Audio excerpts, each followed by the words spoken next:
All right, you grasshoppers, look at this studly dude. He's back again. How you doing, Bob? Good to see you. Hey, real good, Tom. How about you? Good. Hey, excellent. And I apologize. I got wires crossed yesterday. We were trying to make this a weekly event for Bob and I, and we're going to do that. I usually do it on Monday afternoons, but I guess the brain damage for me must have kicked in or something. I don't know. I guess some excuse. I don't know, but it's on both ends, so no worries. No. Good. How are you? Are you? I try not to talk about politics too much. I love this country. I'm a patriot. I know you're a patriot. You serve the country. The politics right now just drives me nuts. Right? It's like you don't want anybody to win. Yeah.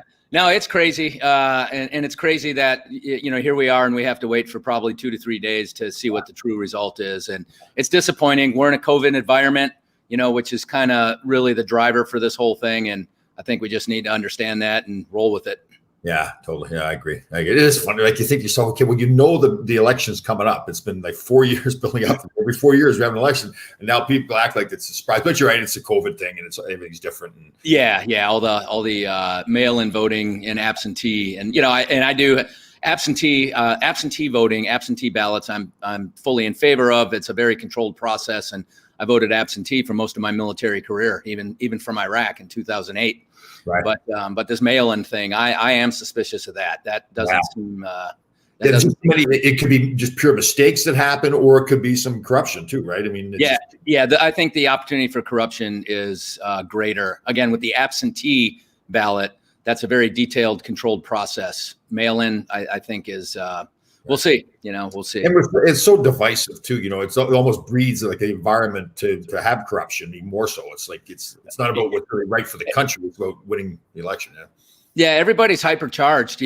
And I'll go ahead and kind of show my preference here. But I think especially on the Democratic side, there's such hypersensitivity and they're just overcharged. And the discussion is if Trump wins, there's going to be riots, by left-leaning people. So, if Biden wins, my life goes on. It doesn't matter who wins, my life goes on. And I got a business to run. I have a family to raise. And I have True Grit Life to appear on. There you go. That's the most important thing right there. Yeah. I just wish I kind of look at the system in general. Right? It's all about money, right? It's all the big donors, and now once politicians are in, it's about them making more money and getting reelected. It's, I think we as the people have got to get together and say, listen, this is a fantastic country. I love this country. I chose to become a citizen of this country. There's so many great things about it. Unfortunately, we hear more of the bad stuff, but I think the good stuff far outweighs it. So. Yeah. And we can't forget the lessons of 9/11, 2001. And, peace is emerging in the Middle East. Again, I've traveled the world. I've fought our country's wars. I've lived kind of the international political climate. Right. And that's huge. It's important. National security is a huge thing. And, things like that, economy and national security go hand in hand. Right. And that needs to be the backbone of America. Well, that's interesting, getting your point of view, right? Somebody that's served the country as many years as you have and done so many things. So, well, I guess the one good thing about it is it seems like huge numbers of voters. I mean, people are on long lines to make sure they vote. So I guess that's the one good thing that comes. Yeah, that's awesome. I was happy to see it. I voted first thing yesterday morning, and long lines at the polls, and it's good to see. Yeah, it is good to see. Yes, definitely. Okay, so you've got a big event coming up. When is your event? Yeah, so I'm going down to Texas to conduct an Elevate Your Leadership. My one-day leadership offering, and there's a fella down there who owns six car dealerships spread out over 500 miles, which is not even half of Texas. Yeah. And so he's bringing all of his service managers together. I think 18 or so service managers to go through my leadership training. One of my leadership events. I hate to call it training. These are events. These are facilitated discussions. These are energetic. These are designed to energize people and make sure they're focused on being good leaders and make sure that they're focused on being good followers when that time comes as well. So it's and this is this is what I do, and I enjoy doing it, and I learn when I do these things. But so that's what's going on down in Texas. Yeah, I can tell. Like, I know I said this before on our show, but like the passion that you have for your life in general, but for Elevate Leadership, it shows, right? I mean, I think think you and I are the same in that my True Grit life, it isn't about like flipping like a switch and saying, okay, now I've got to start living the True Grit life and talk about it. It's living it 24/7, which is the same with you with your company. So it makes it so much easier, right? When you get up there and talk, it's like, yes, you have to be prepared, but you don't have to do a whole lot of preparing because that's who you are. That's what you're doing all the time. Yeah, no, you're absolutely right. And True Grit Life, you develop that based on the life that you've lived and the lessons that you've learned. Yeah. You didn't go attend a course and now you're True Grit Life certified, and it's the same thing with my leadership offering. Although I am Maxwell certified as a coach, speaker, trainer, the material that I present and that I discuss is based on my 26 years in the military, Navy Special Operations, and my 10 years in the private sector. And these are lessons that I've learned, some the hard way. But these are the most important things in business and in leadership. And I see it every day. And I see, most of my clients are small to mid-sized businesses. And these are businesses that didn't focus on organizational architecture or leadership within their organization. And understandably so, these are entrepreneurs, bootstrapping a business, and they're focused on getting the product or the service out there. But at some point, businesses grow, and that one person now is in charge of 3 or 4 or 5 other people, and that one person who is in charge needs some leadership training because their job now is to be a leader as well as deliver whatever the product or service is. It is interesting, right? Like a lot of people, I think, kind of take that leadership role for granted, just assuming that if somebody's worked their way up into that position where they are a leader, that they know how to be a leader, right? And there's no, like anything else, you've got to train yourself for it. Yeah, you have to train, and that gets into types of authority. So, there's positional authority or legitimate authority. So, you are the CEO, therefore you must be in charge, and everybody, must recognize you as the leader.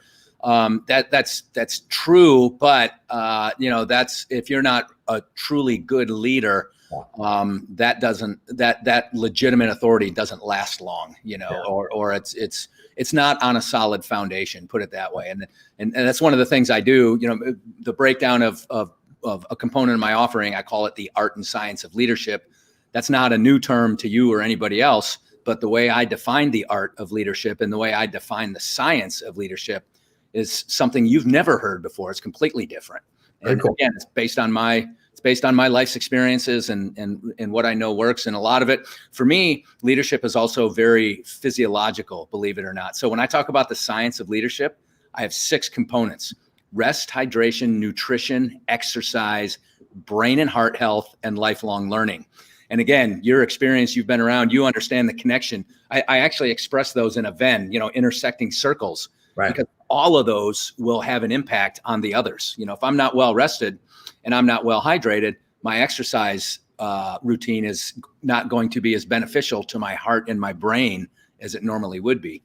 Very cool. That's very interesting, right? Because then I'm sure you're the same way. Things have kind of evolved for me over time. I think I lived a lot of my life just living a certain way because that's the way the environment I was put in with my parents and growing up on the farm and on teams all the time. It's just been really over probably the last 5 years that I've really kind of studied it and understood, like, okay, why did I act that way? Why did I make mistakes? Why did I recover? I was a good leader. Where did I become a good leader? How did that happen? So it's kind of interesting how you can still get there, but I think once you figure out like how you got there and what you're doing, you become even better at. Like I feel even better now than I ever have because I now understand things better. And one of the key things you say there for me too is the diet part of it, like being healthy, having that healthy lifestyle. Like I just feel like, I think we talked about, I've gotten into the intermittent fasting. I've really studied intermittent fasting and what it does to regenerate cells in your body and your brain cells and everything. And you really feel it. Like I feel like I'm sharper than I've ever been because now I'm understanding my body so much better. Yeah, there's no doubt about that. So again, it's you and I have lived the same life, just in different professions. Yeah. But throughout my entire adult life, my professional career, my body and my brain have been talking to me. Right. And sometimes I would receive the message and understand it, but oftentimes I didn't understand the message. And I'll give you a couple of examples. My greatest moments of clarity, the breakthrough moment, have always come either during rigorous exercise or immediately after rigorous exercise. And there's a reason for that. It's called neuroplasticity of the brain. When you elevate your heart rate to 60 to 85% of your age recommended maximum, neuroplasticity, which is the brain's ability to grow, change, adapt, and heal, when you elevate your heart rate, you trigger neuroplasticity like flipping a light switch. Right. It neural pathways heal and regenerate and grow, and it makes you literally see things much more clearly. Absolutely. People laugh at me sometimes. They don't always believe me, and that's so I'll be careful when I tell us. But since I probably, so it's probably like 30 years ago, I was nearsighted, so I needed glasses to drive and everything.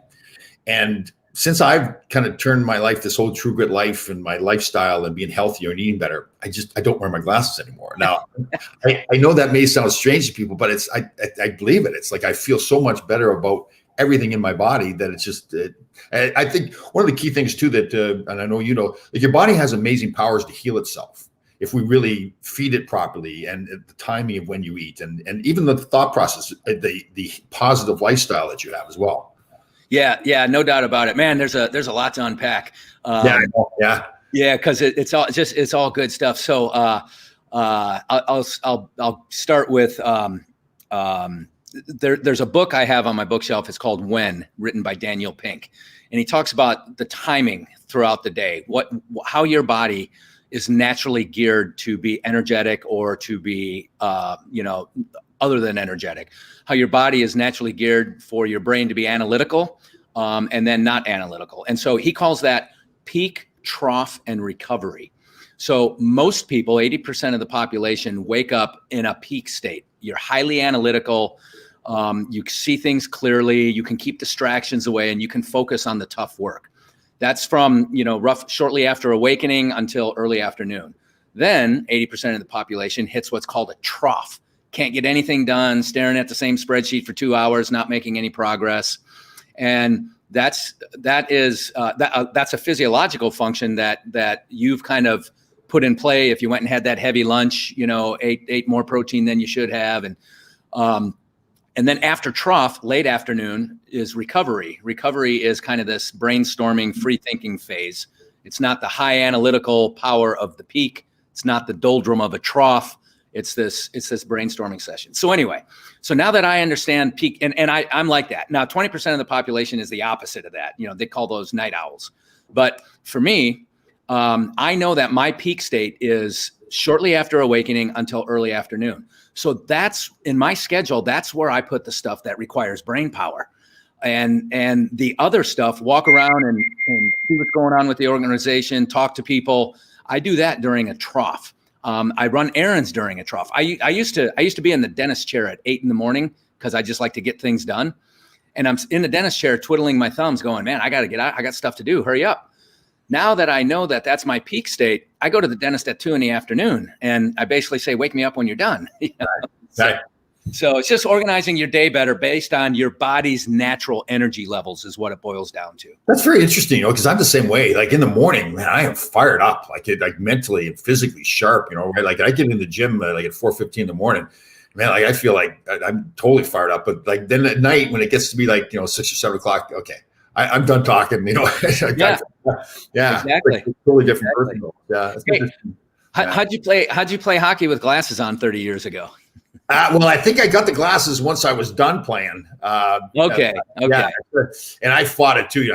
I'm not getting glasses. I'm not giving them that stuff. And all right, I was just picturing a Hanson brother there. So. Yeah, there you go. That's kind of the little tape on the front there and everything. Yeah. Let's talk about your event a little bit.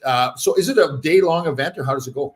Yeah. So this one is a custom event. They wanted about 4 hours of interaction from me. Again, facilitated discussion, and they want me to kind of energize and reinvigorate their crew, and then they want me to observe the crew interacting amongst themselves, and then they want me to kind of put a finishing touch on it. So this will be a one-day event, and I've already done a lot of coordination with the owners of the business. We talked about the team dynamic and kind of the history of the business. They've gone through some peaks and some valleys. And, they want me to just come down there and really re-energize the crew and point out, re-emphasize what's important in their positions. So, now, so are you kind of like up on stage by yourself the whole time? So this is kind of like a meeting room format. So again, there'll be for this iteration, he wants, they want me to come back and really address the whole company over the next year. But for this iteration, these 18 or so managers, I will present some information on team building, team structure, team organization, kind of what you and I talked about last week, how to build and lead a winning team, and then make sure they understand how important their role is in that. And then they're going to do an exercise unto themselves that I'm going to observe. And then I'll provide feedback after that. Oh, very cool. Excellent. Yeah. And again, I break it down to, like going back to the art of, so I talked about the science of leadership: rest, hydration, nutrition, exercise, brain and heart health, and lifelong learning. For me, the art of leadership is what you touched on earlier. It's our leadership styles and it's our power types. So like my natural leadership style is coaching. And go figure, right? Somebody who's into sports and coaches youth hockey. But coaches, really what they do, coaches bring out what's already within those individuals or those teams. They bring out the talent that's already there.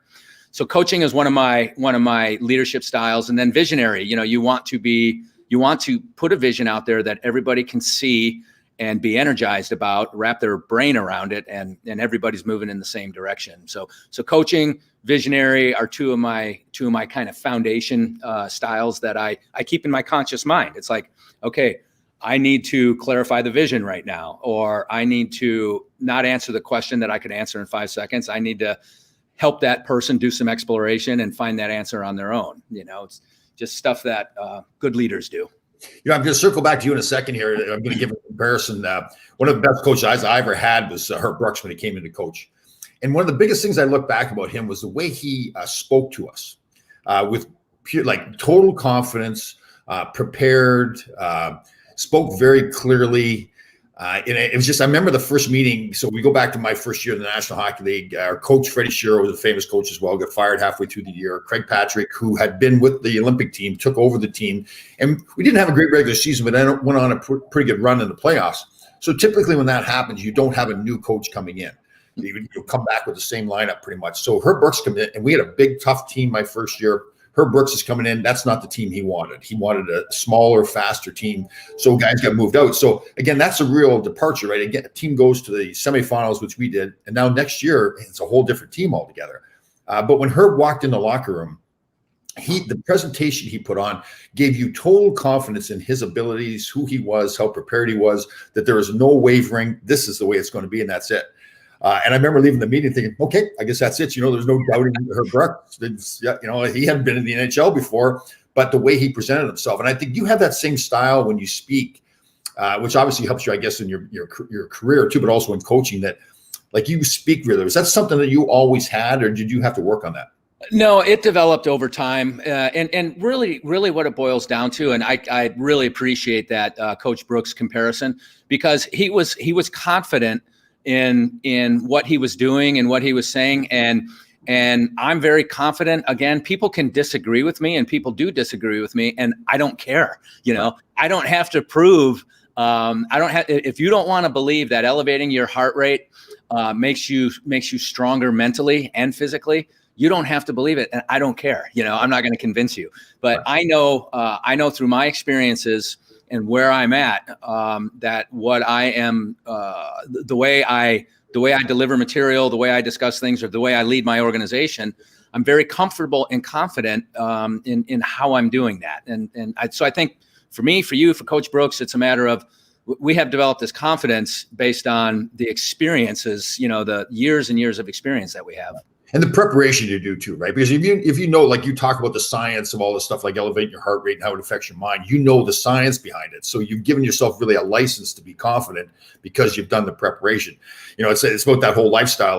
For me, it's, getting up in the morning and making the bed perfect, and getting the most out of each stride of my walk and getting the most out of every exercise I do and all that stuff. So when I do that, I feel like, okay, I have done the work. So when I go out in the world now, and I walk into a room, I mean, it's going to sound a little bit arrogant maybe, but I don't want to own the room, but I want to be a presence there. I do have a presence. Yeah. But people know when Tom Laidlaw's in the room. Absolutely. Yeah, absolutely. The same with you, right? And it's very important in your career. And now you're transferring it to the people you're teaching. So when you walk in the room, you're just by you being there and the way you present yourself, that's a lesson for them as well, right? Because you've done the work. Oh, for sure. And believe me, I pay attention to that, and I focus right down to how I'm dressed. I'm going down to Texas. Now, I'm not a big cowboy boot person, but I'm going to wear jeans and a button down. I'm not going to be some stiff shirt. in front of these guys. But that's preparation. What was the other thing you said there? So you said a couple of years ago, 2-3 years ago, you've adapted to the True Grit lifestyle, where you're really focusing on good health, but physical health and mental health, and you're checking yourself, get the most out of each stride. And how do I feel today? And if I feel great today, why? What did I do, this morning or the night before? What conditions did I create to really have me on fire?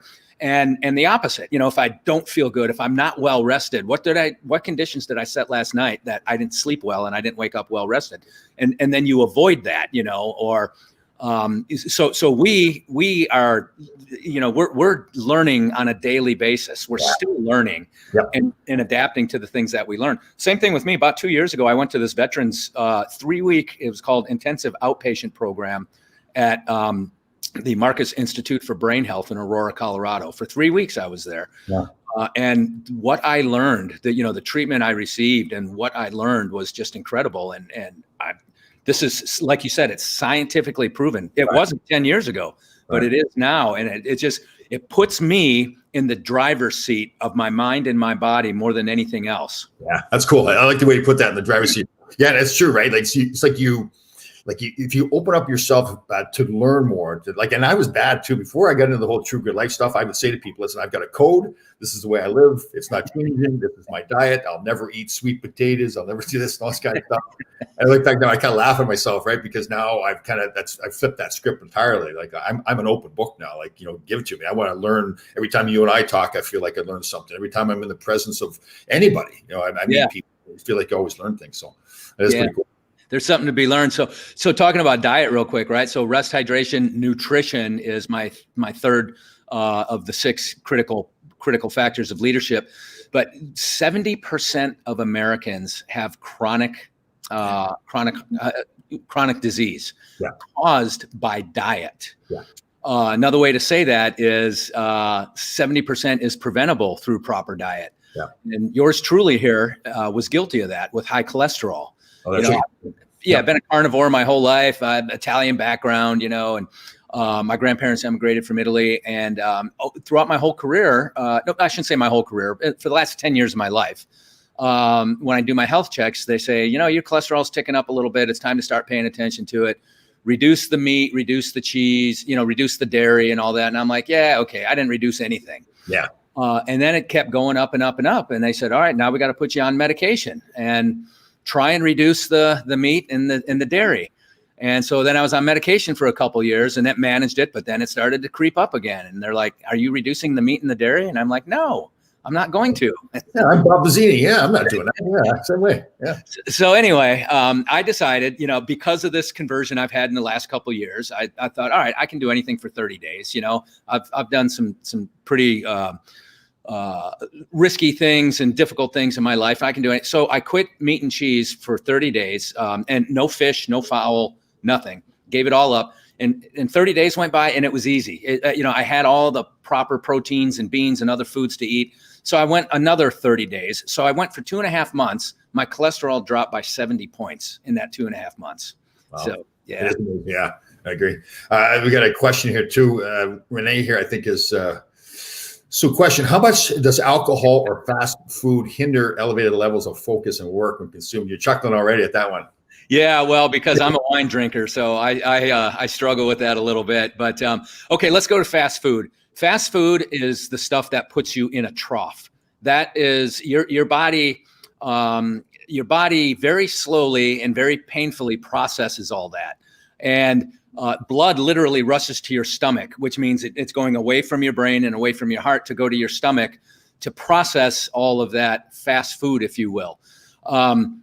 Now, if you eat very healthy food, blood is still going to be diverted to your stomach for the point of for the aid of digestion, but it's a much smoother process on your body if you ate healthy, if you had a good amount of fruit and vegetable in that meal, if you had beans and protein is good, but in the right quantity, 4 ounces or 6 ounces of protein, as opposed to, a big T-bone steak or something like that. But food will put you in that trough. There's no doubt about it. If you manage your food properly, especially lunch, it can have the opposite effect. If you have the right food, it'll keep you out of that trough.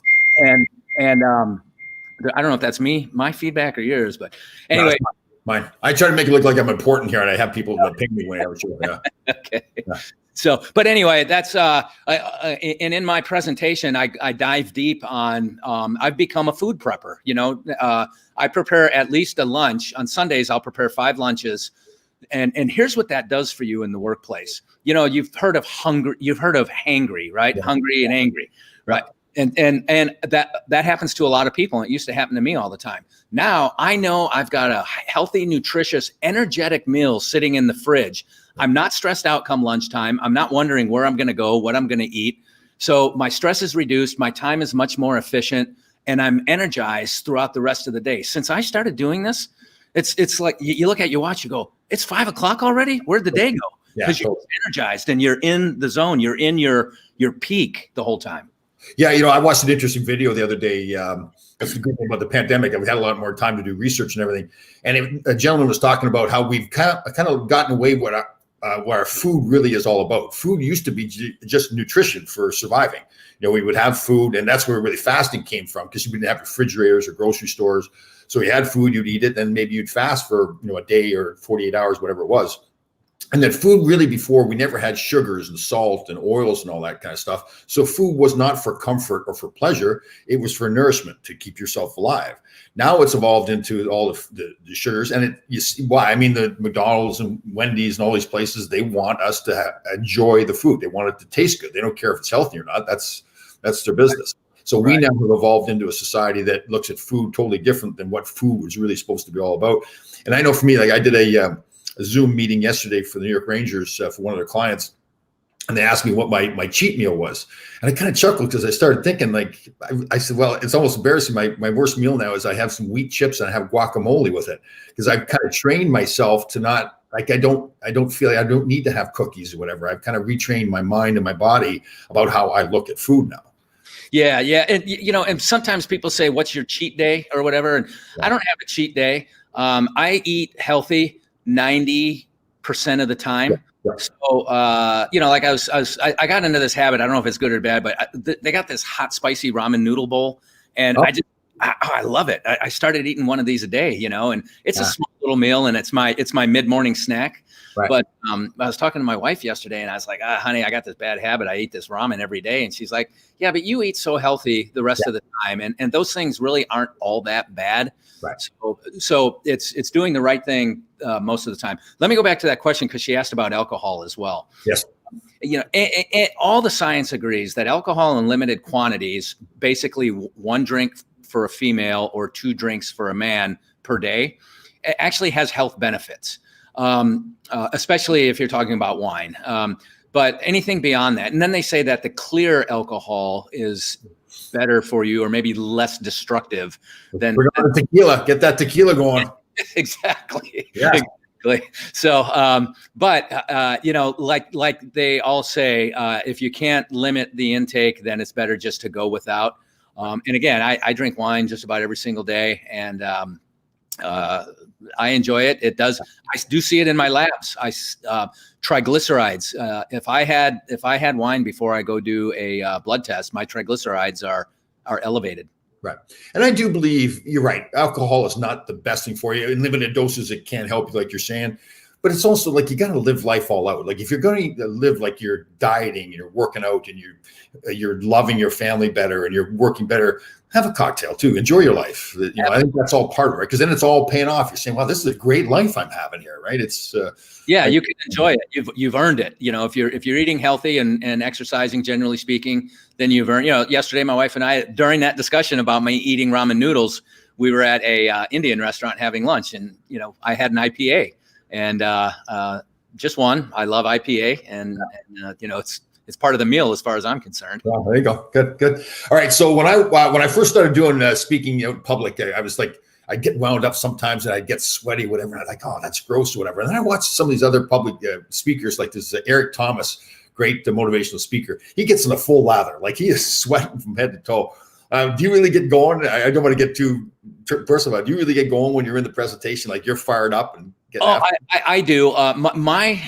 I really get going, and I have a tendency to get sidetracked. I might say something, and then I see a positive response, and I'm like, oh, they like that. I'm going to go down that rabbit hole. It's better to stay on message, obviously, but I have a tendency to get but my, part of my presentation is energy. I want to be energetic. I want to bring high energy. And I think that's a unique aspect of presenting publicly as well. Yeah.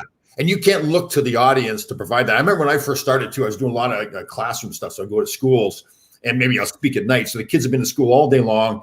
And now it's a college course, like at 6 o'clock at night. And the last thing they want to do is sit there and listen to me. And I was almost like, I was feeding off them and they're sitting there and they're not paying attention. They're moping. And I was like, almost apologetic that I was there. And I realized, well, Tom, you're an idiot. I mean, you're the one that has to create the environment, right? So now it's like, I don't, like you said before, I don't wait to see what the reaction is.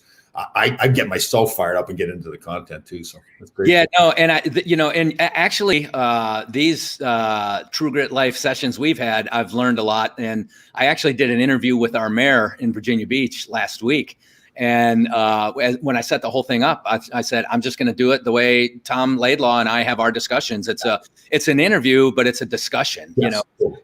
It's a podcast, but it's more personal than a podcast. It went really well. I'll shoot you the link to that video. Yeah, good. I'd see that. That's fantastic. Well, listen, good luck. When is the event in Texas? When is it? I'm flying down there Sunday, and then Monday is my main presentation, and then I'm kind of on standby to do some follow up on Tuesday. If they desire. Yeah. And then back here on Wednesday and just getting after it. I love this stuff. Yeah, I know you do. They're very lucky down there. You really you've got the knowledge about what you're talking about. And you bring that energy too. So good luck down there. They're very lucky to have you. So I appreciate it, Tom. Thanks a lot for having me on the show today. My pleasure. We'll see you next week. Okay. You bet.